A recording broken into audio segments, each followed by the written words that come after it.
Hoje eu vou falar sobre 5 erros de inglês que são, na verdade, mais comuns que os acertos. Aprender um novo idioma é assim mesmo, gente. A gente aprende uma porção de regras, uma porção de coisas para depois perceber que na vida real nem tudo é aplicado da forma que a gente aprendeu. A gente aprende para depois desconstruir tudo aquilo que a gente aprendeu. E é esse o movimento normal mesmo, gente. É bom que a gente aprenda uma versão mais padrão da língua, mais de acordo com os livros de gramática do que uma versão informal demais, porque daqui a pouco você vai ter que escrever um paper, um e-mail, e você não vai saber escrever da forma mais polida, mais esperada para esses contextos mais formais, mas é muito interessante que a gente pare para escutar o que está à nossa volta, nos filmes, nas ruas se você mora fora, nas músicas, para entender essas quebras de regra que são muito interessantes e que acontecem o tempo todo no nosso idioma materno também, na língua portuguesa. Quer um exemplo? Eu sou de Porto Alegre, na minha comunidade de fala, todo mundo fala tu vai, tu foi, tu vai, tu fez. A gente não usa você, você fez, e a gente não usa também tu fizeste, tu vais, tu foste. Apesar de eu saber que esta é a norma culta. Essa seria a forma que eu escreveria no paper, é a forma que eu apresentaria trabalhos lá na faculdade. Então eu tenho o domínio da norma culta. Só que na vida real, com os meus amigos, eu falo tu vai, tu foi, porque soaria até estranho naquela comunidade de fala porto-alegrense, entre os meus amigos, num bar, chegar, tu a viste hoje? Tu foste? Sabe assim, pra mim é estranho. Lá no interior do Rio Grande do Sul, Santa Maria, o pessoal já fala assim. Eu sei que a galera de São Luís, do Maranhão, por exemplo, fala tu fizeste. Então isso é normal lá, é normal em Santa Maria, mas na minha comunidade de fala soaria bastante estranho. O importante é que eu tenho o domínio da norma culta, o que me permite escolher a forma que eu vou falar, me expressar, de acordo com cada contexto. Então, keep that in mind, tá? Eu vou mostrar que essas formas não significa que você tenha que falar assim sempre. Quando você for escrever e-mail, prova, teste, não escreve assim. Escreve de acordo com a norma culta, que vai ser bem melhor para você. Vamos começar com algo que a gente aprende no nível básico do inglês. Primeiro módulo de curso. No meu curso, por exemplo, o English in Brazil, eu ensino lá nas primeiras aulas o uso da estrutura there is e there are. So, for example, there is a man over there. Tem um cara logo ali. A gente usa there is para o singular. Agora, se tivessem 2 homens, there are 2 men over there. Há 2 homens lá, então eu usaria there are. There is a pen, there are 2 pens. Então, there is singular e there are plural. Existe uma contração de there are, there. Eu poderia usar? Teoricamente existe. There are 10 people there. Há 10 pessoas lá. There are 10 people there. Mas não é meio difícil de pronunciar? Olha só, there are 10 people there. Não é muito mais fácil se eu falasse there's 10 people there? Much easier, right? Então, por isso mesmo que falantes nativos de inglês estão cada vez mais usando o there's para coisas no plural. There's 10 people there.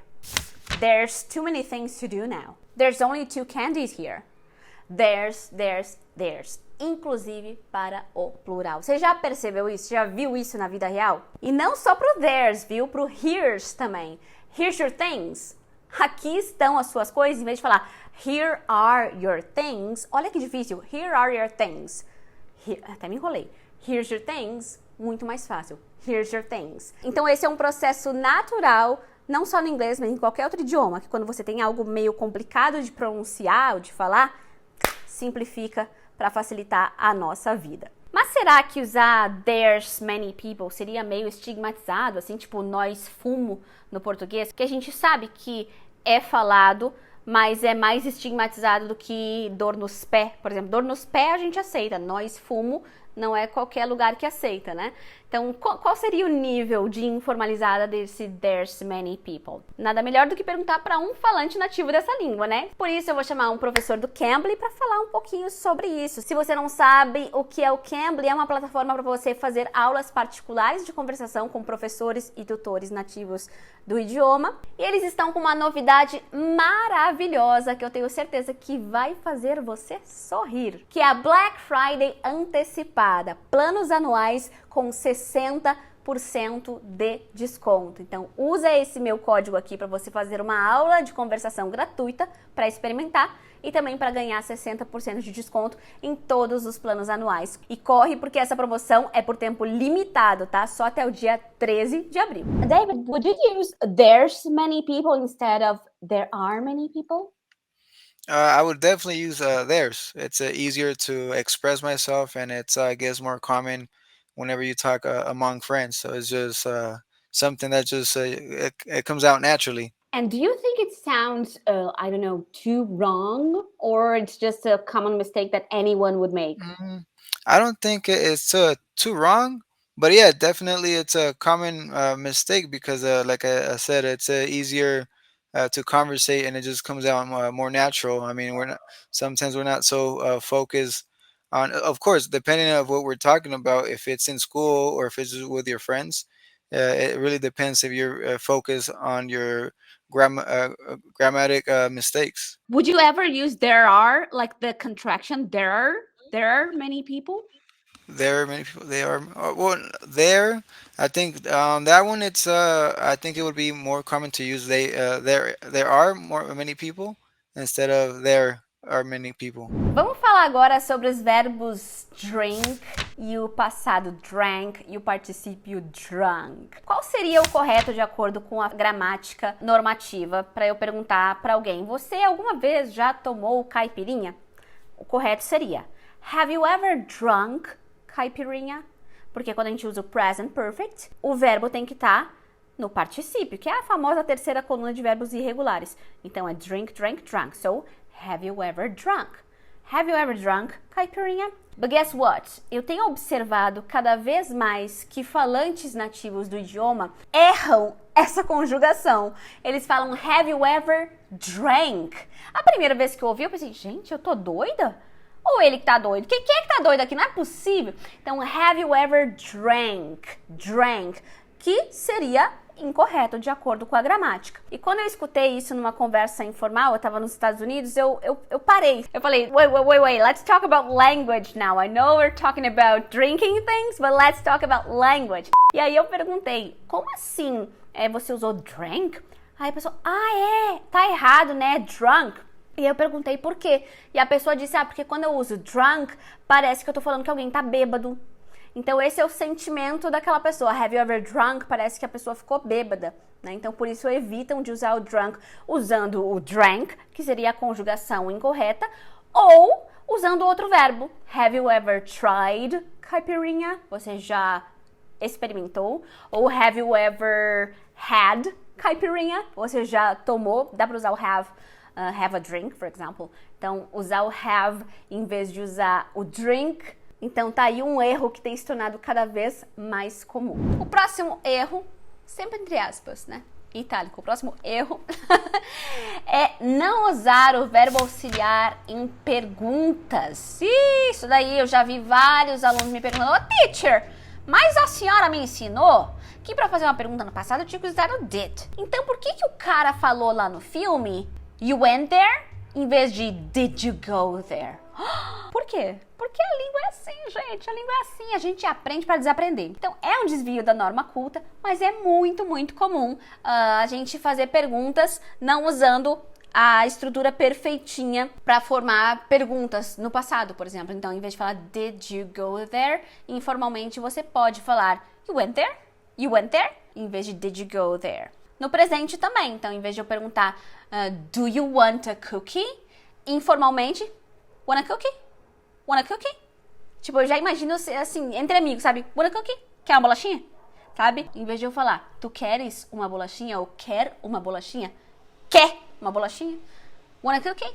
Então é isso, informalmente, esse desvio aí é esperado e comum. Isso pode acontecer com o verbo to be também. Então, em vez de eu te perguntar, are you thirsty? Você está com sede. Eu posso te perguntar, you thirsty? You thirsty? Tá vendo que o are sumiu? Então fica ali implícito e isso é bem, bem comum na fala informal. Outro erro de gramática que eu tenho percebido é o uso de gone e went. Então, de novo, o particípio do verbo go é gone e o passado é went. Só que o que eu tenho visto? A galera usando o passado quando deveria ser o particípio. Por exemplo, I should have went to the store to get the groceries. I should have went to the shop to get the groceries. Então, olha só, em vez de falar I should have gone, I should have went tem se tornado cada vez mais comum. Esses de verbo eu me recuso, gente. Me recuso a falar assim, porque não. Eu aprendi muito bem o present perfect para eu desconstruir o que eu aprendi aqui. Tô fora, eu falo I should have gone. E você que é aluno do English in Brazil também vai falar I should have gone, porque você sabe que tem que usar o particípio ali. Mas comece a observar para você ver como esse movimento aí tem rolado na fala mais informal de muitos nativos. E o último erro, eu confesso que eu peguei. Peguei esse erro para mim, que eu acho que é um erro bem pouco estigmatizado, que soa como correto, tá? Soa como correto, que é trocar well por good. Então, good é um adjetivo e well é um advérbio. Então, o good seria usado, de acordo com a gramática, em contextos, por exemplo, it's good, isso é bom. E well seria usado em contextos como I'm well, eu estou bem. Então, traduzindo, o good é bom e well é bem. Facilitou a vida, né? Mas um processo muito comum atualmente é usar o good no lugar de well. Por exemplo, how are you doing? I'm good. Eu tô... Seria bem, né? I'm well. Mas a pessoa fala I'm good. Eu tô bom. Como se fosse assim, né? E se for ver, isso não é nada novo, né? Porque eu até lembrei agora da música I feel good. Deveria ser I feel well. I'm feeling well. So he says I feel good. Então, esse é um erro que nem parece um erro, né? Mas, na verdade, de acordo com a gramática, é um desvio da norma culta. E isso a gente faz no português também. Olha, quando a gente fala assim, oi, tudo bom? Tudo bom. O correto, mais correto, seria tudo bem. Tudo bem? Tudo bem. Eu falo tudo bom. Tudo bom, meninas? Tudo bom. Então, esses foram 5 erros que eu selecionei aqui. Alguns são mais estigmatizados do que os outros, no sentido de que alguns soam mais errados do que outros. Então, por exemplo, I'm good, todo mundo fala. O here's your things, todo mundo fala. Mas talvez o I should have went to the store pode soar um pouco mais errado. Então, depende, é importante se ligar nesses graus de informalidade. Mas a mensagem principal aqui é que sim, existe uma gramática normativa e que dominar essa gramática nos traz muita liberdade, no sentido de que a gente pode escolher a forma que a gente fala, se posiciona, se expressa, mas não é todo o tempo que a gente quer falar tudo direitinho, igual a gramática, nem em português e nem em inglês, né? Então, a língua muda, a língua é dinâmica, e esses erros, entre aspas, vão acontecer e talvez vão, inclusive, mudar a língua. Por exemplo, o I feel good é tão normal que eu acho que nem erro mais é considerado. Me conta aqui nos comentários se você já tinha parado para pensar nesses desvios da norma culta e se inscreve no English in Brazil para não perder os próximos vídeos. E eu vou deixar de lição de casa 2 vídeos aqui para você continuar aprendendo mais sobre a língua inglesa.